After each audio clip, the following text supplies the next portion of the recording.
ॐ स्थापकाय च धर्मस्य सर्वधर्मस्वरूपिणे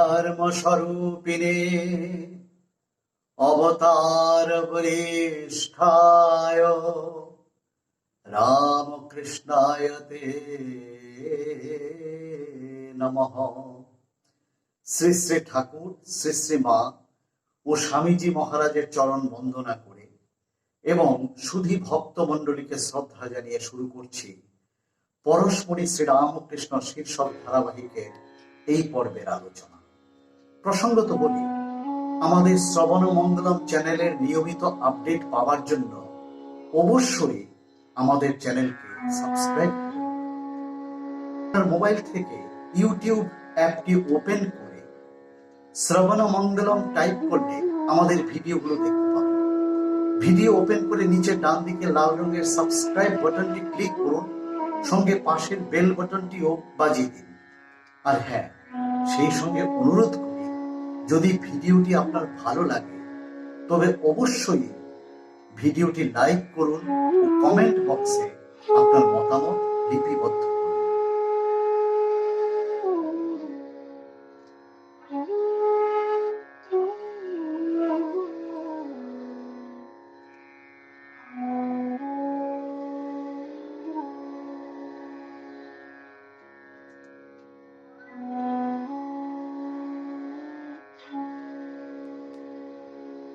পরশমণি শ্রীরামকৃষ্ণ ধারাবাহিক পুণ্যকথার ষষ্ঠ পর্বের আলোচনায় সবাইকে স্বাগত।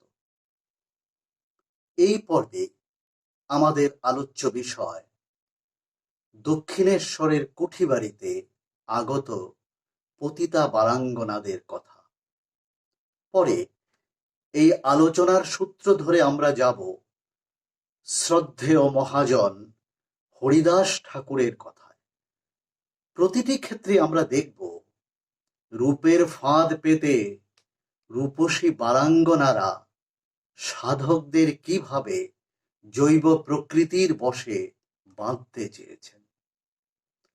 মহাপুরুষদের চারিত্রিক মহিমাকে কালিমালিপ্ত করতে বাইজিরা পারেননি, তবে অপার কৃপা ও ক্ষমার স্পর্শে তারা নিজেরাই মহৎ হয়ে উঠেছেন।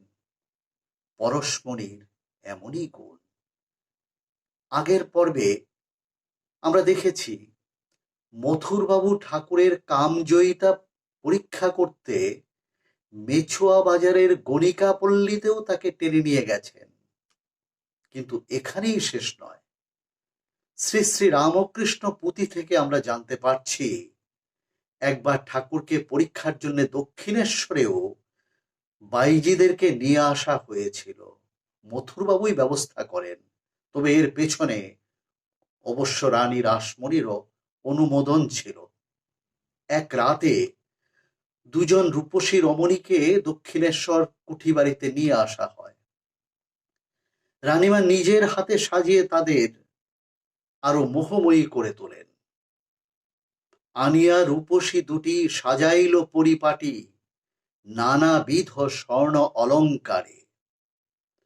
পরমা সুন্দরী দুজনকে রানীমা প্রয়োজনীয় নির্দেশাদি দিয়ে শ্রীরামকৃষ্ণের শয়ন কক্ষে পাঠিয়ে দেন। ঠাকুর শুয়েছিলেন। নানা ছলাকলায় অভ্যস্ত বাইজিরা ঘনিষ্ঠ হবার অছিলায় হঠাৎই তার শয্যার কাছে এসে শ্রীঅঙ্গ স্পর্শ করে বসেন। সঙ্গে সঙ্গে অল্প বয়স্ক শিশুর মতো ঠাকুর মহাত্রাসে শ্যামা মাকে ডাকতে শুরু করেন।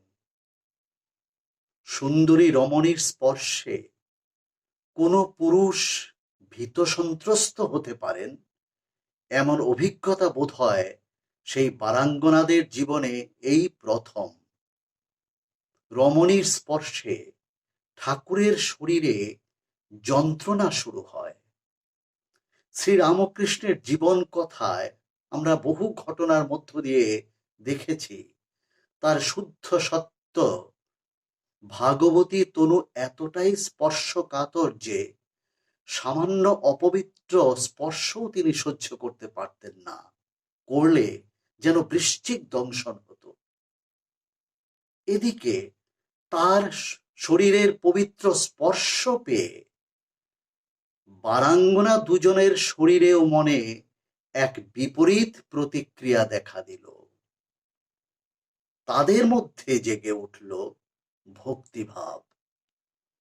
জনম জনমার্জিত পাপে তাপে বিনির্মুক্ত দিব্যভাব উদয় অন্তরে। নিজেদের ভুল বুঝতে পেরে বাইজিরা অত্যন্ত লজ্জিত হয়ে পড়েন। তারপর তারা কি করলেন? সব বাধা অগ্রাহ্য করে ঠাকুরের দুই চরণ ধরে কাঁদতে থাকেন। অভয় চরণ ধরি ঢালে দুহে আখি বাড়ি অনিবার বসি পদতলে। ঠাকুর মুখে মায়ের নাম করতে করতে উঠে দাঁড়ান। মাতৃজ্ঞানে সম্ভাষণ করে দুই বাইজিকে অভয় প্রদান করেন। তারপর তারা কক্ষ ত্যাগ করে চলে যান। এই ঘটনার পর রানী রাসমণিও নিশ্চয়ই বুঝতে পেরেছিলেন মন্দিরের পূজারী ছোট ভট্টাচার্যের সাধনায় কোনো খাদ নেই। স্ত্রী মাত্রই জগৎ জননীর প্রতিরূপ তার কাছে। তার পবিত্র চরিত্রে কামগন্ধ নাহি তাই। শ্রী রামকৃষ্ণের প্রার্থনা স্তবে স্বামী বিবেকানন্দ তাই বলেছেন, বঞ্চন কামকাঞ্চন অতি নিন্দিত ইন্দ্রিয় রাগ। অতি নিন্দিত ইন্দ্রিয় রাগ ও কামকাঞ্চন বাসনা থেকে সম্পূর্ণ মুক্ত ছিলেন শ্রীরামকৃষ্ণ। শ্রীরামকৃষ্ণের কাছে স্ত্রীলোক মাত্রই মহামায়ার প্রতিরূপ।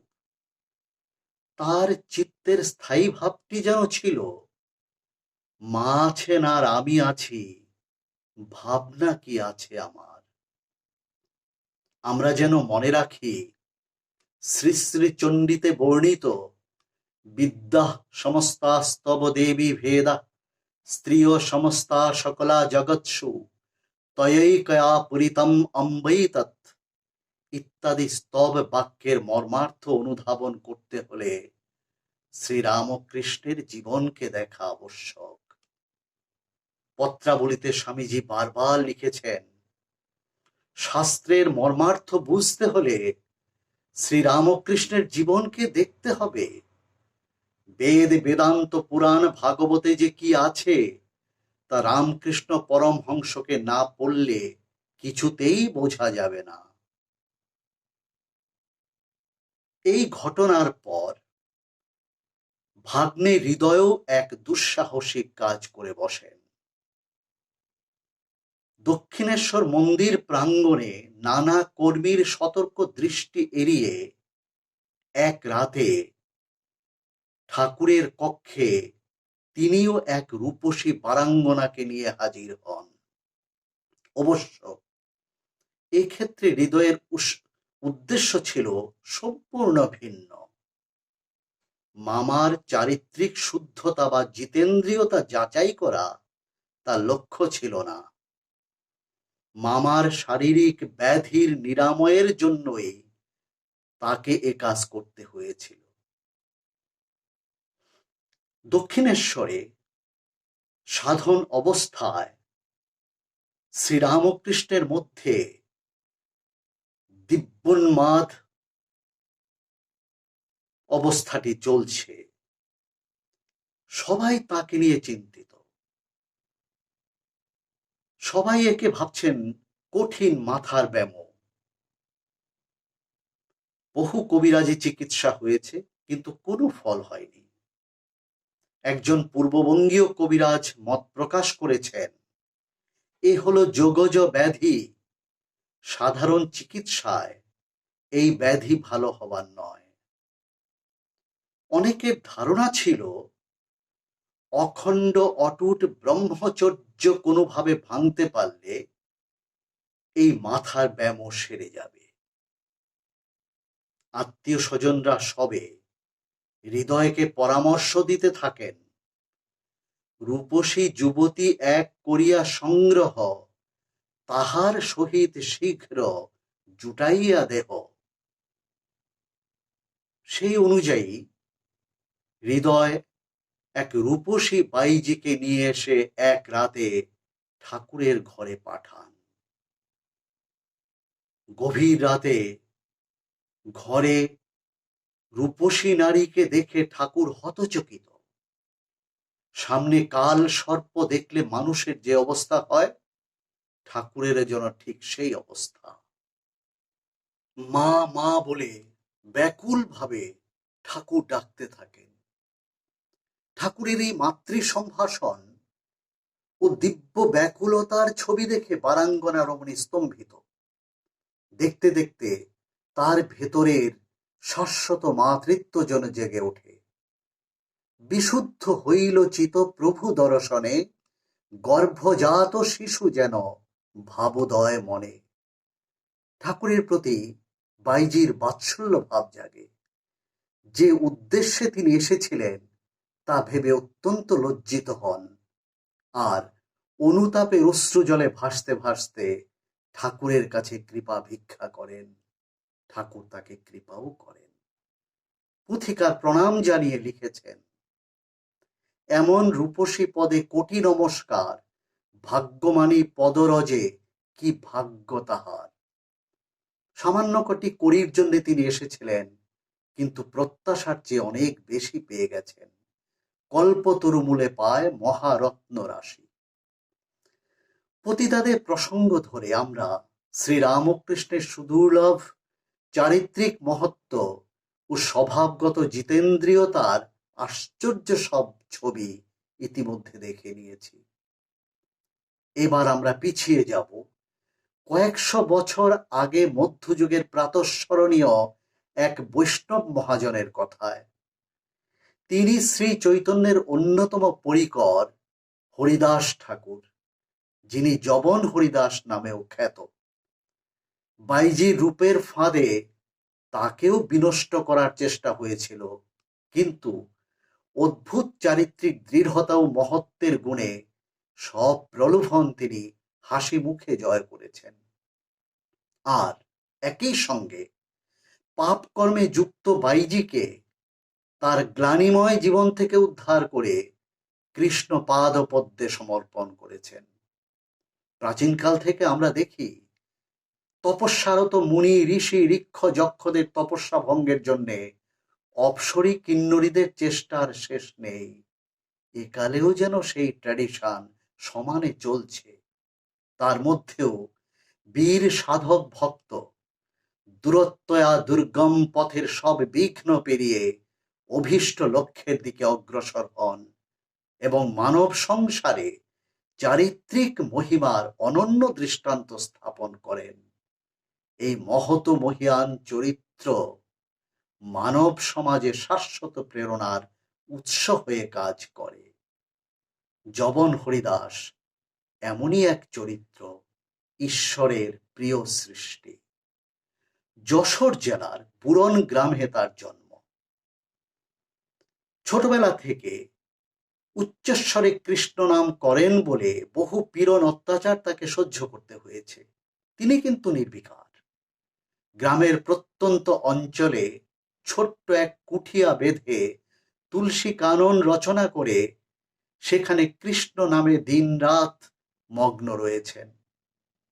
প্রতিদিন একাসনে বসে 3 লক্ষ জপ করেন।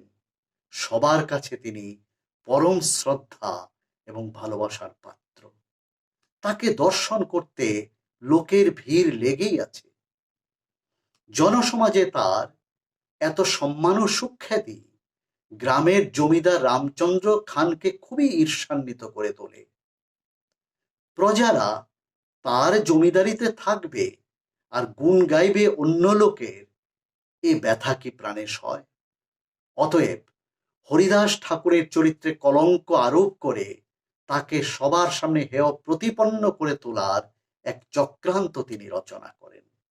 কি করলেন?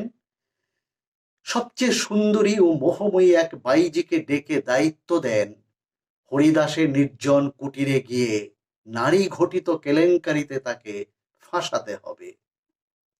জমিদারের নির্দেশ মতো বাইজি সন্ধ্যার পর হরিদাসের কুঠিয়াতে এসে হাজির। হরিদাস ঠাকুর তখন একাগ্র চিত্তে হরিনাম করছিলেন। ছলনাময়ীর উদ্দেশ্য বুঝতে তার একটু অসুবিধা হলো না। ইঙ্গিতে তিনি তাকে বললেন জপ শেষ না হওয়া পর্যন্ত বাইরে অপেক্ষা করতে, তারপর আবার হরিনামে মগ্ন হয়ে যান। বাইজি যতবার কাছে যাবার চেষ্টা করেন ততবার হরিদাস ঠাকুর ইঙ্গিতে তাকে বলেন হাতের কাজটা শেষ হলেই তিনি বাইজিকে সময় দেবেন।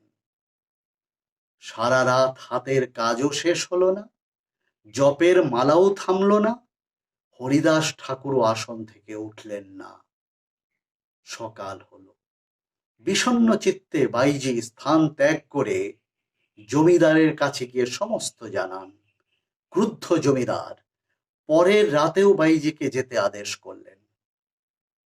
সেই রাতে বাইজি দ্বিগুণ উৎসাহে সেজে গুজে মোহময়ী রূপ ধারণ করে হরিদাস ঠাকুরের কুঠিয়াতে গিয়ে হাজির হন। আজও হরিদাস ঠাকুর তাকে মিষ্ট বাক্যে বলেন বাইরে একটু অপেক্ষা করতে। তার মধুর কণ্ঠের হরি গুণগান শুনতে শুনতে বাইজি অপেক্ষা করতে থাকেন। আজও ঘনিষ্ঠ হবার সব চেষ্টা ব্যর্থ হয়, আর এইভাবেই রাত শেষ হয়।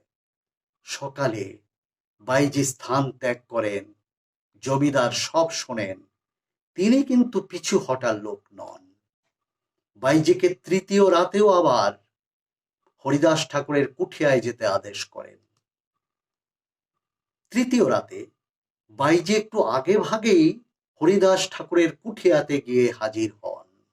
তারপর ছলা কলার সব অস্ত্র তুন থেকে একের পর এক বের করতে থাকেন। কিন্তু যাকে উদ্দেশ্য করে পঞ্চস্বর নিক্ষেপ, সেই মানুষটি সম্পূর্ণ নির্বিকার। মিষ্ট বাক্যে তিনি বাইজিকে বাইরে বসে আজও কৃষ্ণ গুণগান শুনতে বললেন। ভজনাদি শেষ করেই তিনি বাইজিকে সময় দেবেনই এমন আশ্বাসও দিলেন। বড় আশায় বাইজি বুক বেঁধে অপেক্ষা করতে থাকেন আর হরিদাসের কণ্ঠ নিঃসৃত কৃষ্ণ গুণগান শুনতে থাকেন। রাত বাড়তে থাকে আর হরিনামের অত্যাশ্চর্য মোহিনী শক্তির প্রভাবে বাইজিও পরিবর্তিত হতে থাকেন। শাস্ত্রে আছে সাধু সঙ্গের ফল অব্যর্থ, অনিবার্য।